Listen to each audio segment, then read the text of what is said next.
Hello YouTube fans. In the office today and I figure I might as well do one of my favourites. That being the TV series Dyers, Series 7. But not just any Series 7, but the one Who Shot Who. Now from 1980 on the big success of Who Shot JR, a couple of years later, coming into 1984, they decided why not do a spin-off of that, a follow-on to it, a good downbeat twist ending. Because every episode of Dyers always had a twist ending. The first series had a twist ending where Pam lost her baby. The second series, at the end of the second series, Sue Ellen in a coma.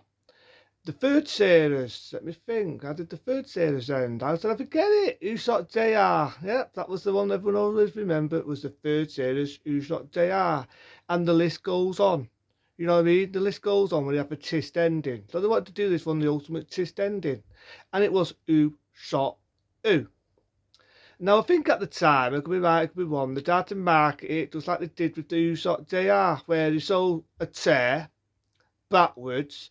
You get like 3 or 4 gunshots. You see somebody fall on the floor, and it'd be a different actor every week just to mark it who shot who.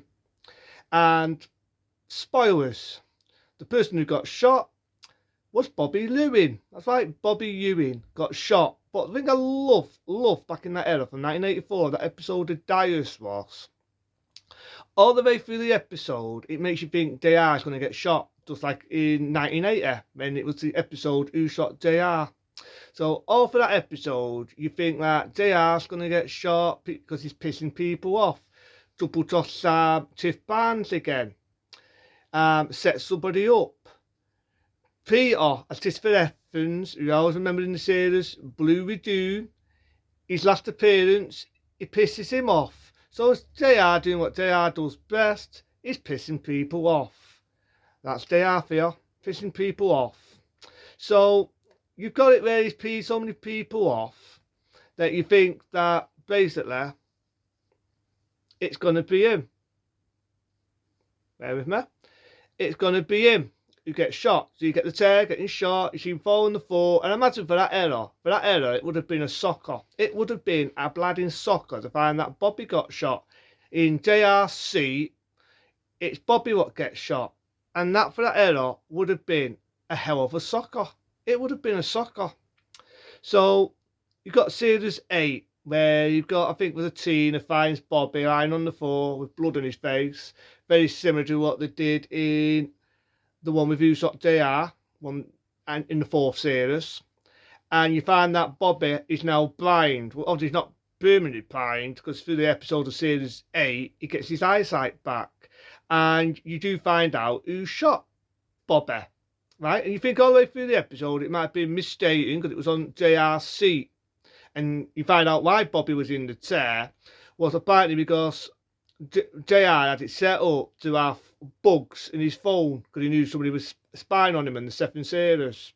Bobby found a bug on his phone and he was curious where these bugs are coming from when he's doing the story, and that's where he got shot. So you think they obviously shot, well, they thought, I should say, they shot JR, but you find out, no, they did on purposely shoot Bobby.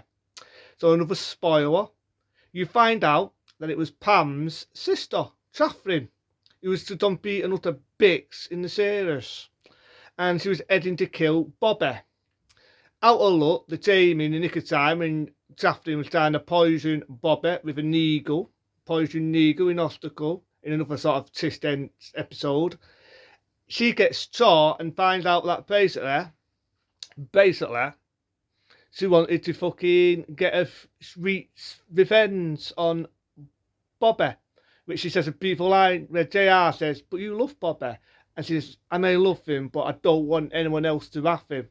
With what happened in the episode, where in the 7th series, he does find the love of his life. He was apparently had 2 actresses play Bobby's ex in the episode, if anyone remembers that. That being the beautiful Priscilla Presley. I remember reviewing Elvis films that Priscilla Presley were actually who played a character, I can't think of her name now, but she played his love of his life. And I know before she come into it, they had 2 actresses play that the same role. Gemma, that's it, Gemma. So before Priscilla Presley had the luxury of playing that role, you did actually have two actresses who played Gemma. One in the I think it was in the second series. An actress, a very well-known actress, played Gemma. And then when they did the third series, you had another actress played Gemma. And then, well, you know what I mean. And so she set up to basically kill Bobby, but she got caught. And that kind of follows on when Bobby gets killed in series 8, which one day I might review on that.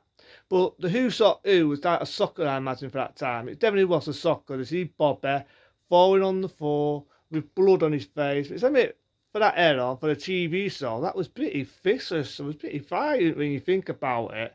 You see one of your characters get shot with a bit of blood on his face, falling on the floor. Even in the era where Larry Atman got shot, I don't ever remember seeing blood. But in that era, it was like, this is a pretty vicious scene, actually. But it was very popular.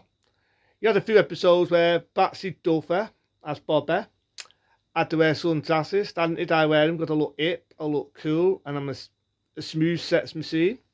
And the end of the day, it was very popular in 1984. I remember watching it back in that era, that being Dyers. And I imagine probably in America, that was probably...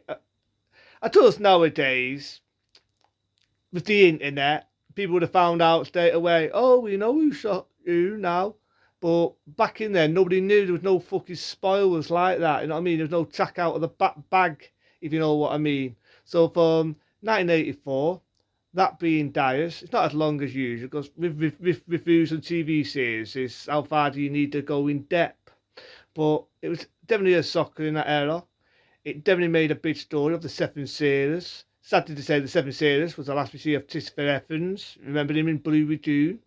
And it was definitely a good episode into 10. I'll do more reviews, more movies, and more things on the way into then. I better get on with my work because I'll be opening the shop soon. So be smart, be safe. See you later.